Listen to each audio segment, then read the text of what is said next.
Back in 2008, we had an amazing championship battle between Scott Speed and Ricky Stenhouse Jr. This one was determined in Toledo. And, well, Ricky Stenhouse Jr. in the 99 got into the back of the 2 of Scott Speed. Into the wall, Scott Speed went. He was not happy, was he, Phil? No, and he showed it here just a few moments later. Came back to the racetrack, then he makes contact with Ricky Stenhouse, both of them into the wall.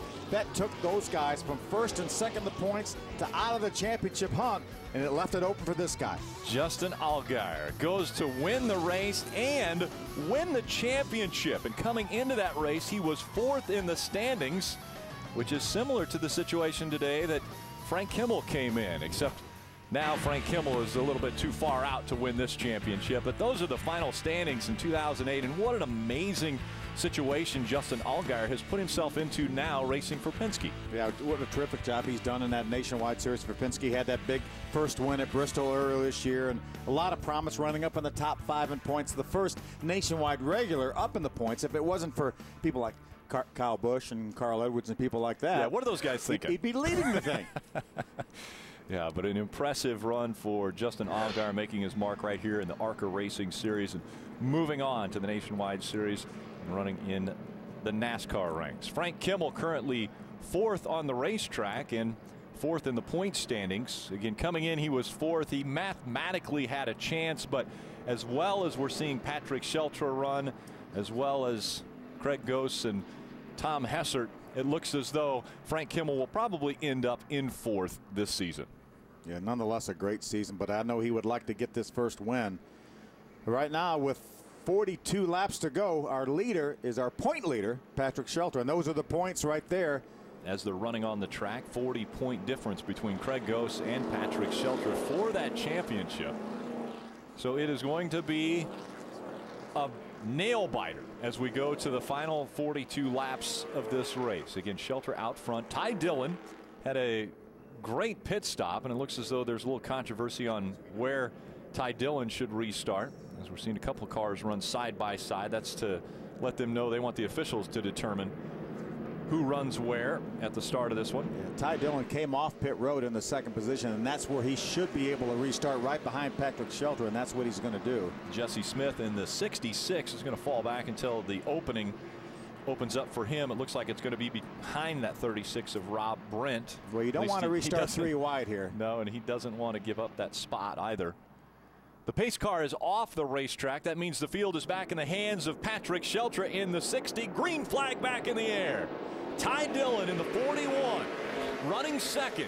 A week ago at Kansas, he was able to get his first win in the ARCA Racing Series, looking to make it 2 in a row if he can get by our points leader Sheltra. Down the backstretch he goes, and here comes Ty Dillon taking the lead away. He just drives by Patrick Sheltra, so strong on this restart.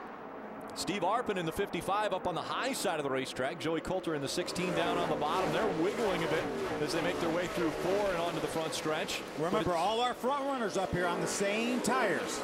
Ty Dillon now stretching his lead away from Patrick Sheltra, running in the 2nd spot. Again, 3rd is Steve Arpin in the 55. 4th is Frank Kimmel in that 44. That 16 car right there of Joey Coulter is a couple laps down right now. Chris Buescher in the 17, just behind Frank Kimmel. Fastest lap turn that time, Ty Dillon, 25.6 seconds. A far cry from what we saw on those 70 and 75 lap tires, nearly 28 seconds. Look at that lead that Ty Dillon has driven out to. Remember, he came on late last week at Kansas, beat everyone out of the pits, and then passed Steve Arpin with just maybe inside of 10 laps to go and drove away for his first ever win. Right now he has another 38 laps to hold this lead. Ray Dunlap. Well, guys, Andy Houston up on top of the roof calling the race for Ty Dillon. He said, look, bud, don't run this thing too hard because you got a chance you could wear your tires out, and those guys will come right back to you. I'll keep you abreast of how much distance between you and 2nd place, but easy through the throttle and don't wear out those tires too quickly. Now a big question will be, how smart is Patrick Sheltra and how smart will he race, because he has a championship just in front of him, 37 laps away. And right now, who he's racing is not who he's racing for the championship, so I don't think he needs to push the issue. Steve Arpin wants that second spot. Let him have it right now. It's better to win the war than this battle. Yeah, he knows that he can win the championship by just staying in front of Craig Gose in the 81. He doesn't have to win this race, and right now obviously he'd like to win the race. He's been very strong. He's led the most laps, 74 already at this racetrack. But if he's got Ty Dillon out in front of him that's pulling away right now, he doesn't want to abuse his equipment and risk that championship. We saw him buzz the tires a little bit off of 4 that time. He doesn't want to do that too much. See, Frank Kimmel works to the inside to try to take over that 3rd spot. Dillon, Arpin, and Sheltra 1, 2, and 3. Frank Kimmel running in the 4th spot. Chris Buescher back there in 5th. And now we see 2 wide. Kimmel on the inside, Sheltra on the outside. A little smoke coming out of, looks like the 34. It's Darrell Basham. He'll make his way onto the apron. Remember Joey Coulter right there being shown 2 laps down. The reason is he made a scheduled pit stop, put tires on, gambled on the green just like Tom Hesser did, and then when the caution came out, he found himself 2 laps down. Good race car, 2 laps down. 3 wide. Kimmel on the inside, Sheltra and Coulter on the outside. Remember, Joey Coulter started this race by getting into the wall coming out of turn number 2. That was lap number 1. Frank's going to move to the high side. He saw Joey Coulter make a good move to the outside of Patrick Sheltra. See, Joey has the momentum now coming up off of 4. 33 laps of racing remain from the Rock. Dillon out in front. That's Ty Dillon. Has a half-second lead over Steve Arpin. Steve Arpin was the fastest car on the racetrack this last lap. These 2 cars continue to battle for the 3rd spot. There's your top 2. Ty Dillon in front of Steve Arpin. Arpin trying to close the gap. This time Dillon a bit faster.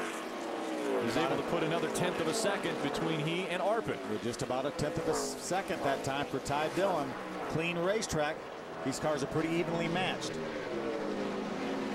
You think the information from Andy Houston, his spotter, of take it easy on your equipment, you're going to need these tires later, maybe made him back off a little bit, and then he saw, oh, wait a minute, Arpin's coming on. I don't think I can back off anymore. Another lap, he was about a 1/2 of a second better that time than Steve Arpin. I think Andy's given up some great advice. Just run your own race. Try not to spin those tires.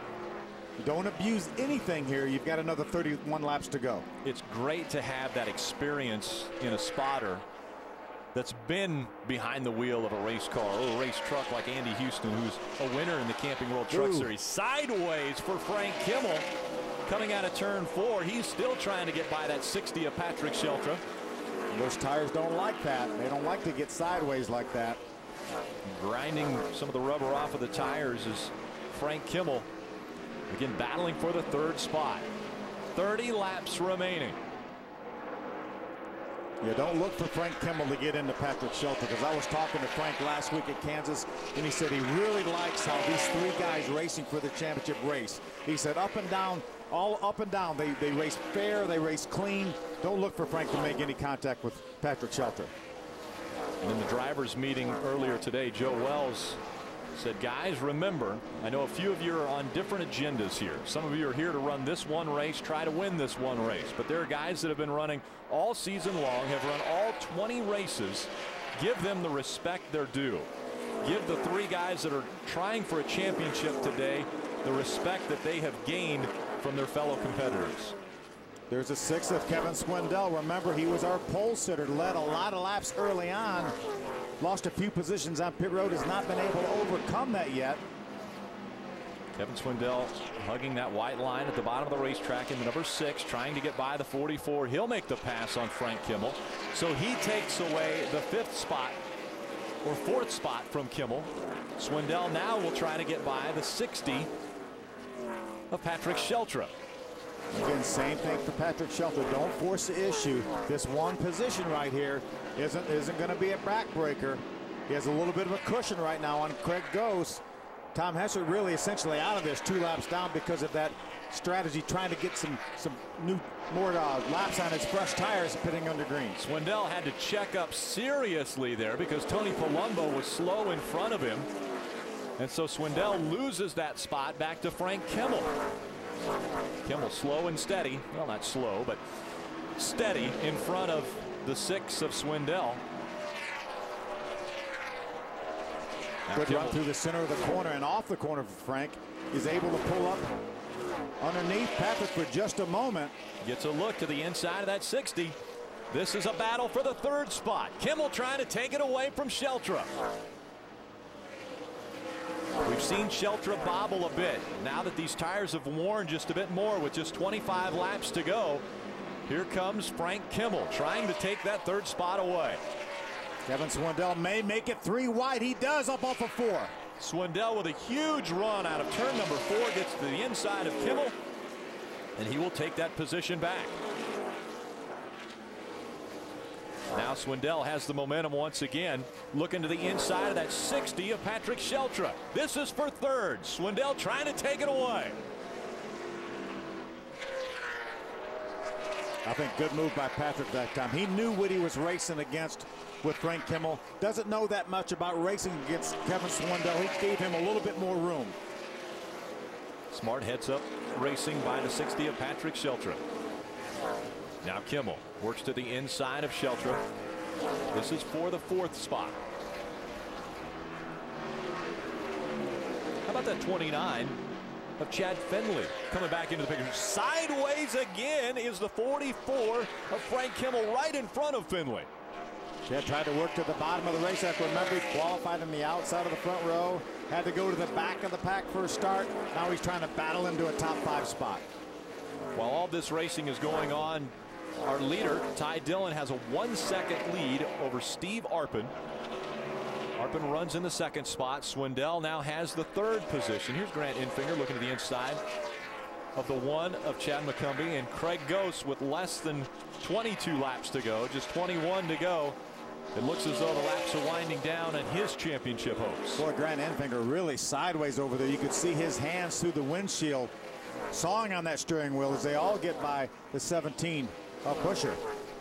So Chris Buescher dropping back just a bit. Chad McCumbee in the 1, running in the 7th spot. Craig Gose is 8th. Grant Infinger 9th. Buescher is 10th. Now we see Craig Gose trying to take the spot away from McCumbee. That would put him into the 7th position. Remember now, as close as this point battle is, we don't know anything until this checker flag falls here. One bobble by the 60, as well as Craig Gose is running right now.